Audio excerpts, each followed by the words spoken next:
On the last song of the first record by Arctic Monkeys, the song's called A Certain Romance. Alex Turner sings, there's only music so that there's new ringtones. Remember that? Like 20 years ago, where the pop songs would be transcribed into Nokia 3310 little little ringtones. That was popular for about 5 years. And I feel like a similar thing is happening now with podcasts, namely video podcasts, where I sometimes feel like um podcasts there's only podcasts, so there's reaction shots for TikTok.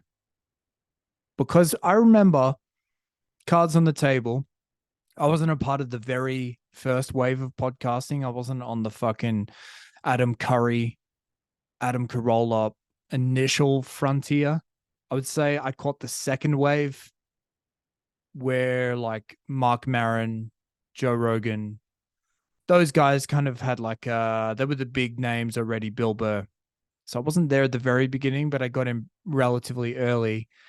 And it was exciting. It was essentially like uh people who would never really get a job on radio talking about things they'd never say on radio.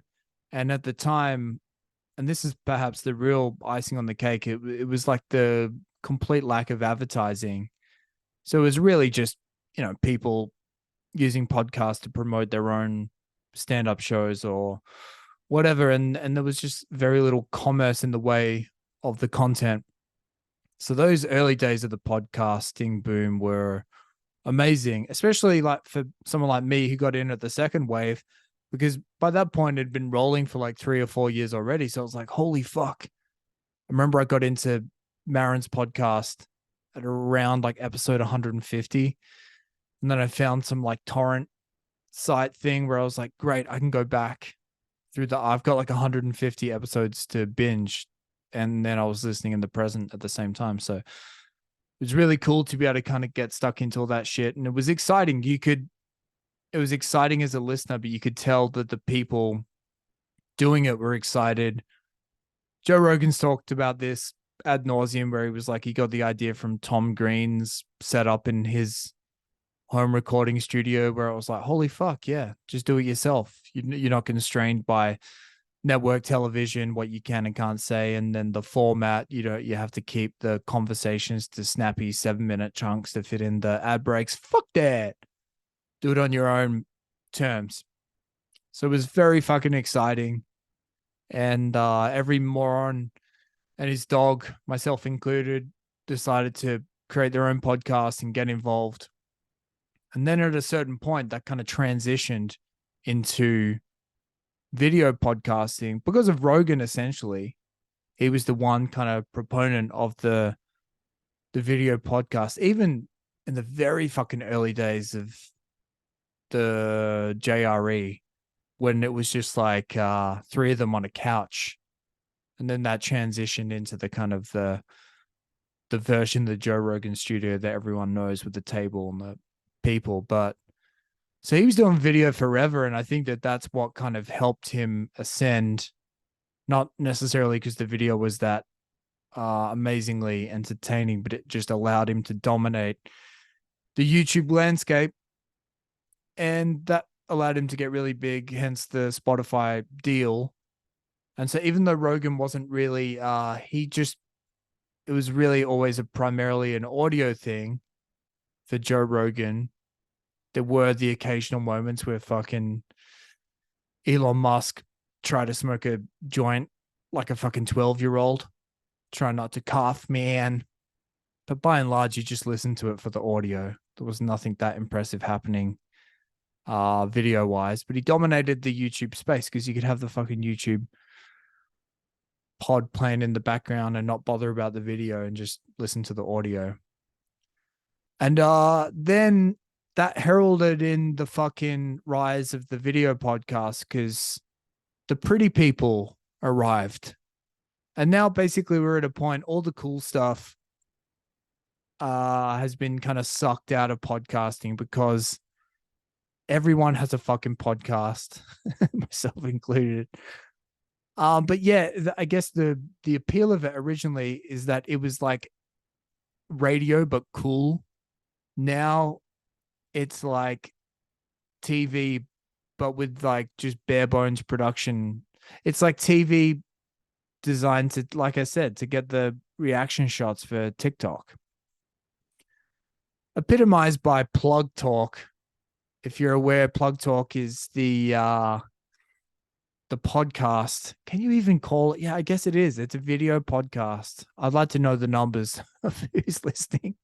Who on earth is listening to the audio only of Plug Talk? There's got to be some people out there. Maybe it's just the porn stars themselves. But anyway, it's hosted by this porn star content creator couple, Adam22, who's like a hip hop influencer, I guess you'd say, and his partner, I don't like that word, his girl, y'all, Lena, what's her name? Lena the Plug.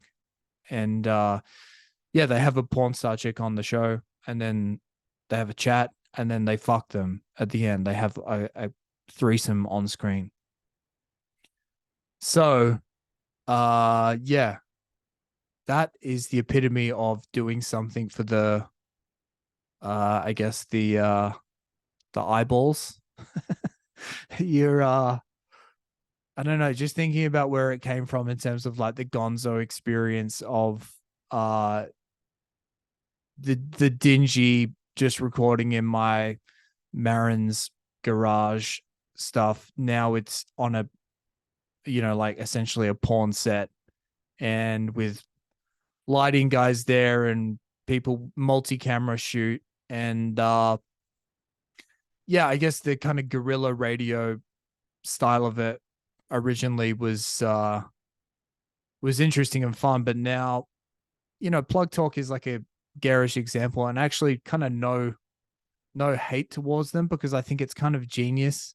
I believe they're crushing it on Patreon, because if you were in the porn industry, it's kind of a fucking genius idea. There would be the kind of the simps out there who are, you know, promoting, or sorry, supporting porn stars on Patreon, and they want the kind of like the very poor man's version of the girlfriend experience. That's why they're on Patreon in the first place, because they have supposedly all these sincere, unique messages from the porn star, even though it's some dude, or probably Chat GPT, some dude in India or Pakistan writing the responses, communicating with the simps. But anyway, if you're like a fanboy or fangirl of a porn star, then you can kind of like get access to their thoughts and feelings in the interview component, and then you get to see them fuck. You get a bit of content as well. So that's fucking genius for them. So in a weird way, that's actually kind of revolutionary, or like doing something new.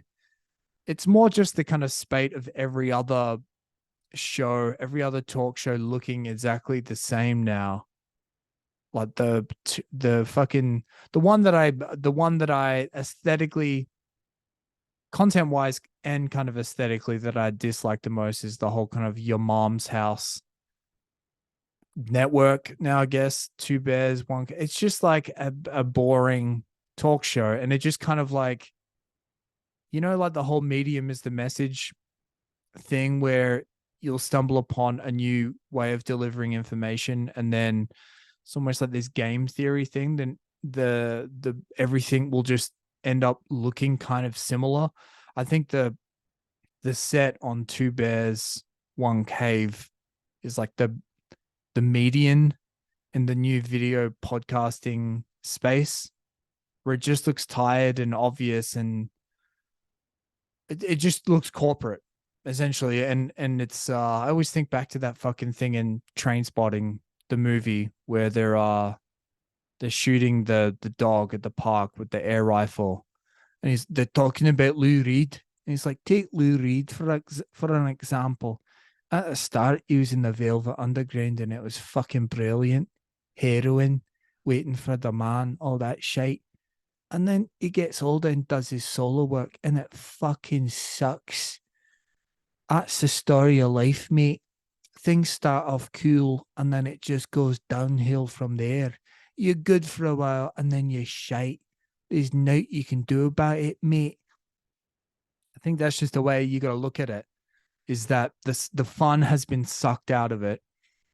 And there are people doing their goddamn best to bring some spice and energy into it.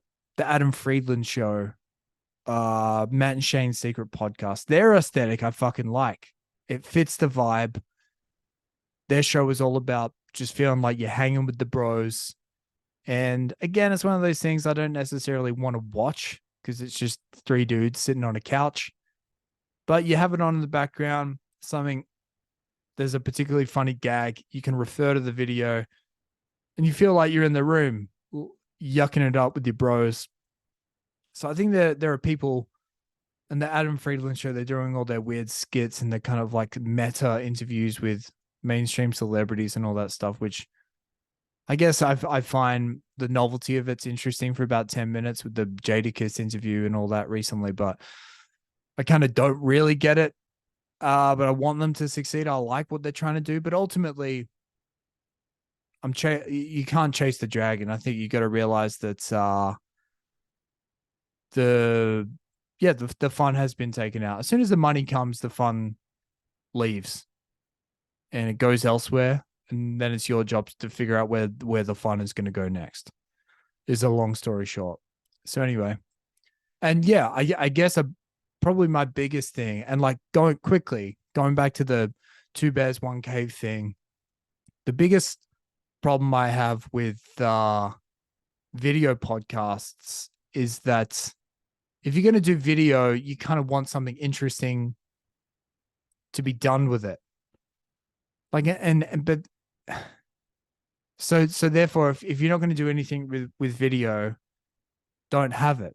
For a while, I used to do these interviews where it would just be a Zoom recording and I didn't do any production on top of it. And I was like, what the fuck am I doing? This is boring as fuck. Just do the audio. The audio needs to kind of like stand on its own legs if you're not going to do any additional work, because it's hurting the product if you're not doing anything else on top of it. So there are people like Neil Brennan with his Blocks podcast. He has all these kind of like, again, it's like TikTok-y where these like text overlays and ding, all these like sound effects and stuff, which straddle the line between kind of like, you know, are kind of like tags on jokes almost, but it straddles the line between being taggy and kind of like bolstering jokes to being really fucking annoying.